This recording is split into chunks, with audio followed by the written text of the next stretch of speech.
In the world of business, not all deals are what they seem. Fortunes rise, empires crumble, all with the stroke of a pen. Mergers, acquisitions, hostile takeovers. Welcome to Mergers She Wrote, where we examine strategies and stories behind the biggest deals in business. Because in M&A, the real risks are the ones you don't take. Welcome back to another episode of Mergers She Wrote. I'm Paloma Goggins, your host and the owner of Nocturnal Legal. Today, I have a special guest who is someone that has a personal experience with determining their valuation of their business and the trajectory of potentially selling it. I'd like to welcome Wes Towers all the way from down under. Thank you so much, Wes, for being on our show today. It's good to be with you. Nice sunny day down here in Melbourne. So ready to talk.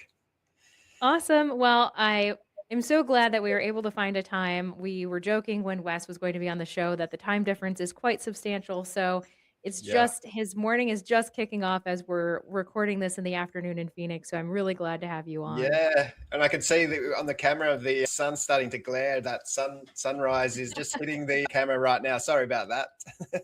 All good, all good. So I'd like to kick off our discussion today. So Wes and I originally, got to speaking about his personal journey in determining that he was thinking about selling his business. What are the next steps? What potentially could be the purchase price for his business? And so that kind of took him down the path of getting a business valuation. And from there, a lot unfolded that he found very fascinating, and it kind of changed his perspective on how he was going to continue to operate his business. So Wes, I would love to hear sort of your origin story, as I like to call it, how you got started, what you're doing now, and what really made you start going down this road of looking at a business valuation.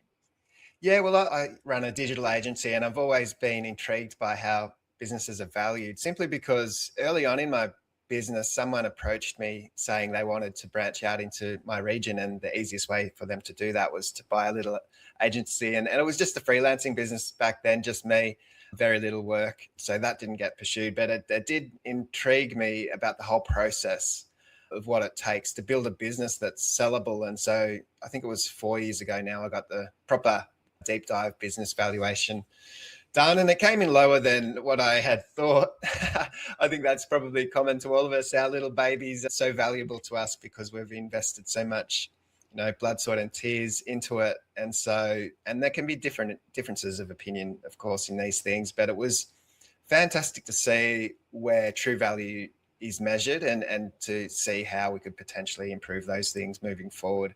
And the other massive challenge, what he suggested, was AI was a massive threat to our entire industry. So whilst a lot of the figures were good and things were in the right place, as you would hope, the threat, selling uncertainty, is a pretty difficult thing. So 4 years ago, AI was just starting to be realized as something that was potentially going to change a lot of businesses. And certainly as a digital agency building websites and so on, people realized working behind a screen is probably the most at threat right now.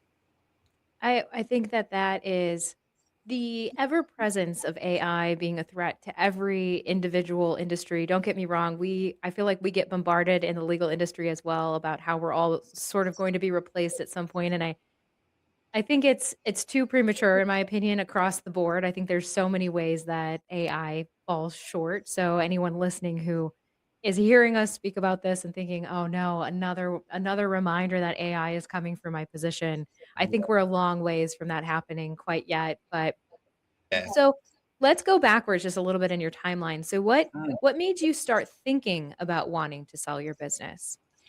Yeah, because I always want to build so it's sellable. And so whilst I don't need to really want to sell it right now, the time came. It was actually, I needed to get the valuation done actually because of divorce separation. So that's the catalyst to get it done. But it was always in the back of my mind that one day I wanted to get that done and then fine tune, work out an exit plan and what I needed to improve upon. So I was really curious to see what the valuer dug into in my circumstances. I mean, in some ways, the low value helped me for the circumstances I was in at the time.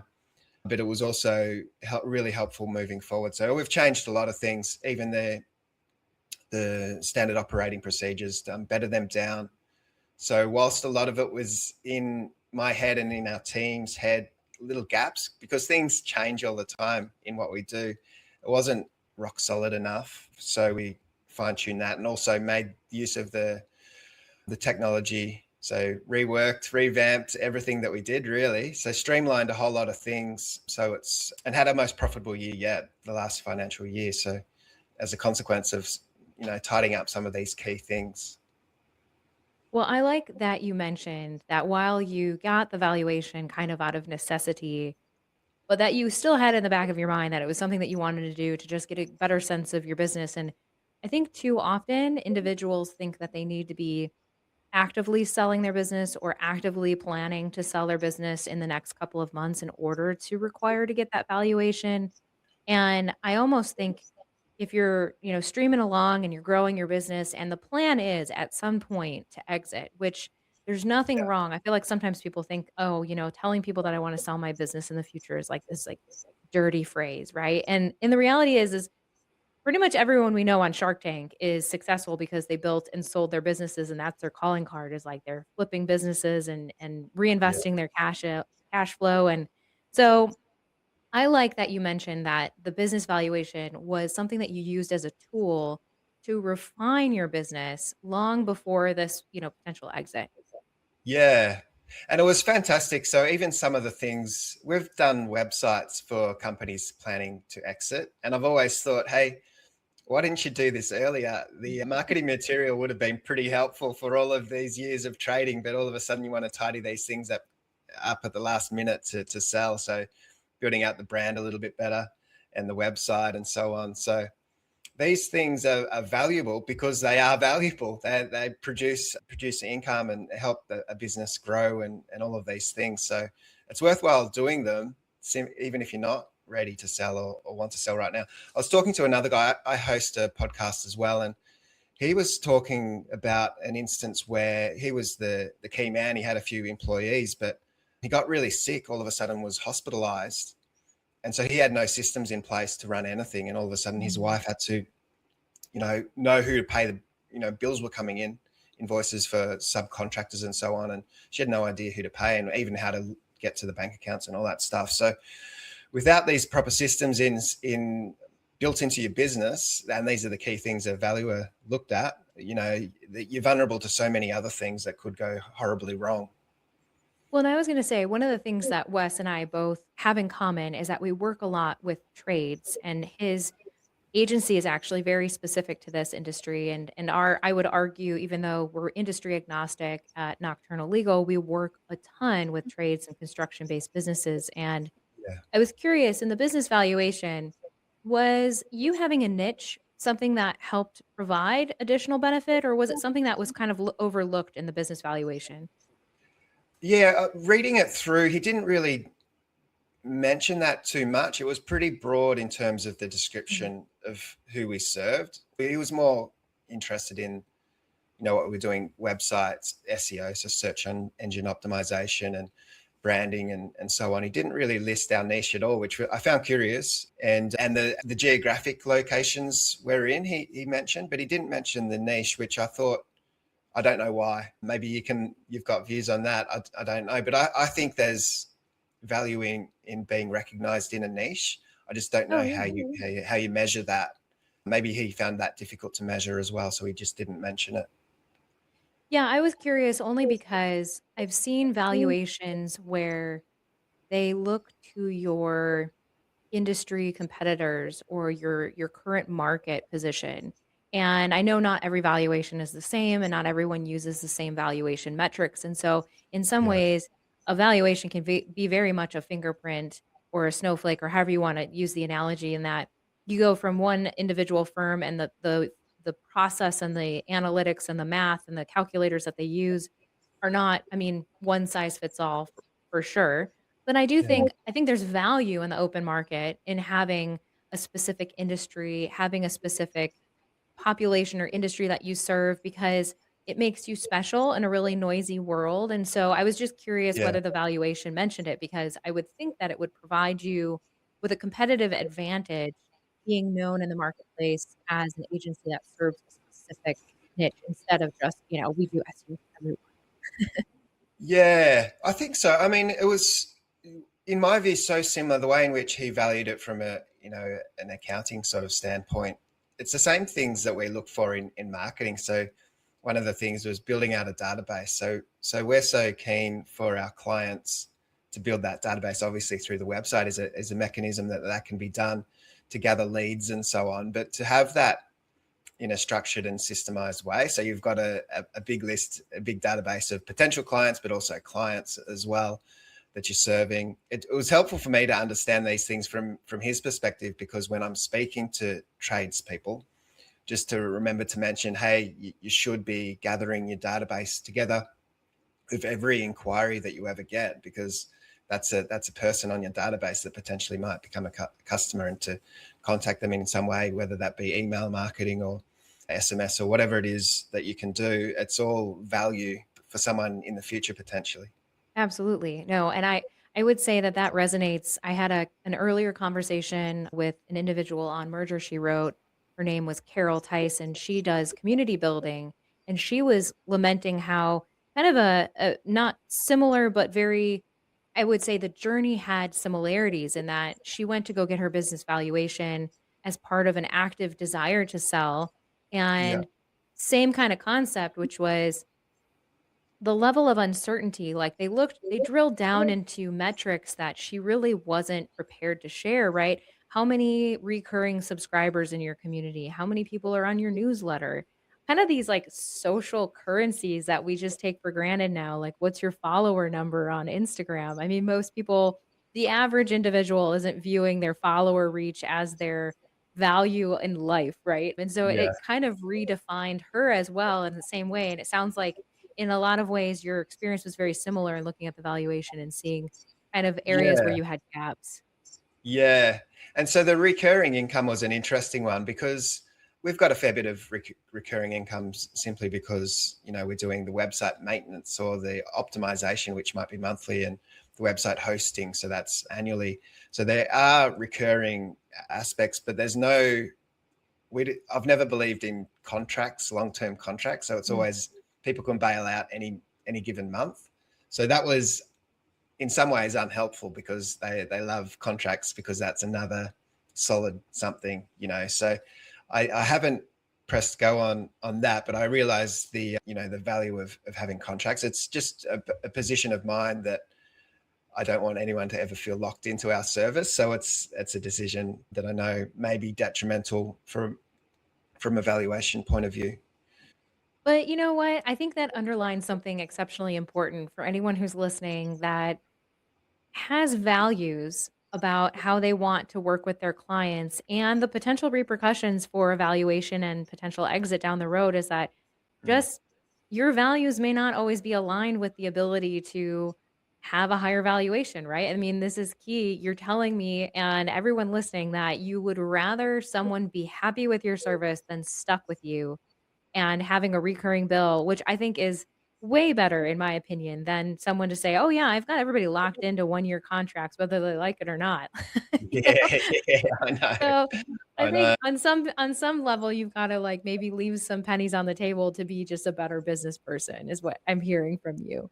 Yeah, I think so. And I mean, there was other little things that I didn't even consider that popped up that affected the valuation. So here in Australia, we had a instant tax write-off for vehicles up to whatever price it was. And so we had two of them in the company. So myself and my wife at the time, and we had written them off 100% through Mm. tax at the time. But that means, of course, if you do part way with the vehicle, you sell it, then that's considered equivalent to income. And so there's a Mm. tax burden as a consequence of that. So it made everything a little bit funky. So you to value it as if, figuring out what the asset value was, and that two vehicles was a big portion. We don't have many assets. We have computers and so on, and that's about it, So a bit of furniture. So Yeah, that was really interesting how all these metrics move things around and change things. So yeah, fun and games. It was a lot to wade through to figure it all out. Oh, 100%. And I was going to say too, one thing that everyone listening should keep in mind, and obviously this is unique to each business's situation, but I don't think people quite realize that when a business valuation is completed, and in light of having a breakup, right, or a disagreement with a business partner where you're trying to get out, right? You're trying to kind of get out of this business situation and be bought out. A lot of times, if you have debt, the debt doesn't always have to be what you envision as debt. And I say this from a place of experience where, individuals had received a business valuation and then were shocked to see that the 2 new locations that they were opening that had no revenue, but were expected to open and immediately make significant revenue, that were pretty much near completion, were being treated as giant liabilities on the book of the business. And so what was a $1,000,000 business on paper all of a sudden was in the red, and the membership interest was valued at very little.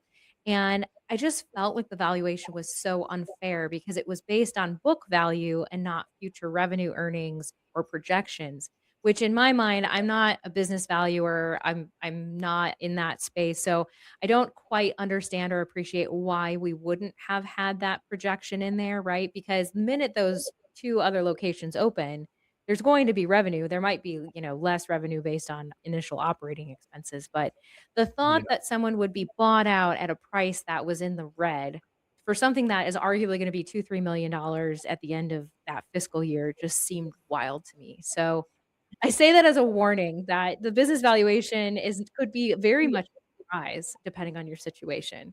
Yeah, I think you would get a different outcome no matter, various people that you go to. So maybe if it's not aligned with what you need it to be, maybe get another one. Yeah. I don't know. I'd imagine they'd be quite vastly different in the way in which people interpret the figures. I mean, working with lots of trades business and certainly not my business, but a lot of trades businesses might do cash jobs. So that income never gets reported properly, and they, those types of businesses might be thinking they're getting a little win, evading the tax man, but it's also not showing up in their books properly. So then, if they do want to sell, then it's not valued properly. It's also, on a side note, hurting your capacity to borrow if you want to get a mortgage and buy a house, and all these sorts of repercussions if you're unethical. So I've always been really diligent in doing everything by the book and never trying to cheat the tax man, because there's just so many things that can go wrong, unintended consequences. Oh, for sure. And I was gonna say too, if you were planning to evade the tax man and then the party that essentially were paid by files something on their behalf and all of a sudden there's a mismatch on the back end that like, Yeah. I always think of like the 1099 situation where, people, all my clients send me, the NEC form in the US here. And like, if I wasn't reporting that income, there would be a mismatch because they're reporting my, payments. And so don't think that just because you've got somewhere to hide it, that the other party doesn't have somewhere that they're hiding it as well. It's actually to their benefit to report it. So, well, I want to go back in your story a little bit before we run Yeah. out of time because I think this is really important.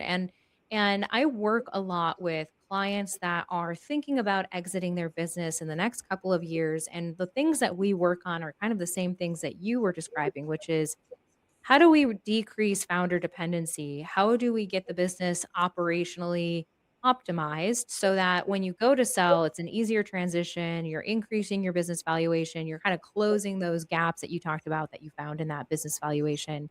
So I'd love to hear, in a little bit more detail, you talked about optimizing your systems, getting things kind of squared away and closing the gaps that you knew existed in your business. How did you go about it? And was the business valuation key in determining those gaps, or was it just kind of broad brush strokes and you guys as a team kind of sat down and was like, okay, how do we get this better? Yeah, well, I kind of knew, because things evolve in our industry so fast. So the opportunities and the technology in which we build websites changes all the time. So, and because we're so busy and the team are excellent at what they do kind of let things go, and they kind of realized that part of the process documented isn't quite right anymore because we've changed. So there was a lot of cleaning up to do. And so whilst everything was functional, I thought, having gone through the deep dive and cleaning it all up and changing a few things around, we streamlined the process so much. So I thought things were functional to their highest capacity, but once we documented it to actually what we should be doing and streamlined it, things got a whole lot faster. And I suppose, to your point, like it became less about me managing things as well. So, and particularly if, so there's a bunch of team members, and if someone's away sick, for example, which happens from time to time, and they're halfway through the project, well, someone else can pick it up so much easier now, when previously it would be a bit of a headache because it would, be half done and they wouldn't really know what's going on. So now that it's so regimented, I thought I was really diligent in these things and for process and systems, but not till I dug in and go, hey, this is this is a little bit wacky. Refine it, improve the business, and we'll need to continue doing that just simply because of our industry, but also AI is changing opportunities for software as well. So yeah, and I guess one of the key things is for me to realize where the gaps are is what happens when I go away. So, I've been on a few camping trips and whatnot, and just traveling for short term. What happens when I'm not managing everything? Where are the gaps? Where am I still a massive bottleneck? And so, yeah, that's been really a good way of doing it. Just take yourself out of the business, and where are things falling down? No, I love that question because the reality is most of us as business owners can't really step away, or if we do step away, things start to fall apart pretty quickly. And I think we all have at our heart of our entrepreneurial journey, we're all a little attached to checking our emails a little too much and responding to things right away, taking phone calls when you should be out of office and things like that. So I Yeah, think that that is the key question that every business owner should ask themselves is could I take the week, and what would happen in that week if I did take the week? And then if once you can take a week, expand that 2 weeks, 3 weeks, what's can you step away for a month? I feel like there's some businesses where you really couldn't do that. But yeah. And what happens if you get sick, like that gentleman that I was talking to, yes. and all of a sudden everything falls on your wife or husband or whoever's closest to you? They have to pick up the pieces. That would be a horrible situation, but something ideally we'll plan for, so that you've got contingencies in place. No, absolutely. And I was going to say too, I had, a sad experience of working with someone that had their father pass away, and it was a trades-based business, and the daughter ended up having to step in and operate a bunch of things. And unfortunately, they did not have an operating agreement in place. And in the US, one of the things that can be difficult to realize is that the operating agreement in an LLC is so critical and it avoids probate. So if there had been that operating agreement, she could have just stepped in and started operating, and instead she had to go through the whole probate process. And so it's one of those things where, you were talking about, getting your systems and processes in place so that I'm assuming based on what you're describing, you go from a lead to onboarding to work completion, project management, all of these like nitty-gritty things that we deal with on a regular basis in our businesses. But there's Yeah, also all of these like uncovered parts of our business that, you might only be the only owner and operator of the business on paper, but you have the right organizational documents to help those individuals, like your story about the wife that had to step in and operate the business. And so I feel yeah, like, unfortunately, it's something that we could speak to for, like, couple of hours on this topic. yeah. I know. Definitely. I mean, cutting corners if you haven't got the papers in place, and then things can. Couple of friends had a dissolving of their partnership, and so everything's fine until it's not. And so for them, it was an incredibly difficult situation. So you save a few pennies by not getting the documentation done, but it's so expensive in the long term, potentially. Absolutely. Well, in your decision to optimize and create some efficiencies in your business, if someone is listening right now who's thinking to themselves, "I probably should do the same," what would be the first recommended steps that you would say that a business that's pretty universal, that someone that's listening could just be like, "Okay, I could do that tomorrow or schedule it next week." What would be some good first steps for them? Get a website with me. No, that's well, tidying up your brand and your marketing materials, the whole image of the business, because that's what people will first notice, is important. Even if you don't win a lot of your work through marketing, maybe it's all word of mouth, you still need to present your brand in a professional manner. But think about how the business operates, the procedures, and how you can make it systemized. The more systems, the better. If it's systemized to a point in which it's foolproof, even better. No, I think if, you know, you're thinking about selling your business in the next couple of years, maybe it's 5, 8 years, it can be way down the road. I think Wes's story is a strong reminder to all of us that you don't know your business's valuation until you get one. And so if you're curious, there are business valuations that you can get that are not $10, $20,000. You can get the ones that are just for internal use, just to get a pulse on where you are. But it is immediately prudent to everyone, not just for a potential future sale, but also for your sanity, to get your systems and processes in place and sit down with your team, even if your team is just 1 or 2 extra people, and figure out how to optimize your business, because maybe then you'll be able to take 1 or 2 weeks of vacation and not have your business completely paused. So, Wes, if someone does want to get a website built by you, where can they find you? Yeah, uplift360.com.au is the website, and you can book a strategy call with me there. There's a big button on the homepage, so you'll find it there. Awesome. Well, Wes, it was a pleasure speaking with you. Is there anything final that you would like to share with our listeners before we close out our episode? No, it's been a fantastic episode. Thanks so much. And LinkedIn is a network that I love to connect with. So, and I accept anybody. So if anyone wants to find me there, that they can connect as well. I'm a big fan of LinkedIn too, and I have found some of the coolest people that I know through LinkedIn. So if you are not using LinkedIn as part of your networking profile, I think you are missing out. Well, thank you so much, Wes. I think this was an excellent conversation. I think it's a strong reminder that getting a business valuation is not something that you need to wait to get just because you're selling your business. You can get one now. It's kind of like an annual checkup for your health in some ways, because it gets you some good financial data. You don't have people that are doing your bookkeeping. You even have less financial data. And I would argue you should probably get on that sooner than later. But I think, Wes, your story is a wonderful story to share with our listeners. So thank you so much for being on today. Thank you.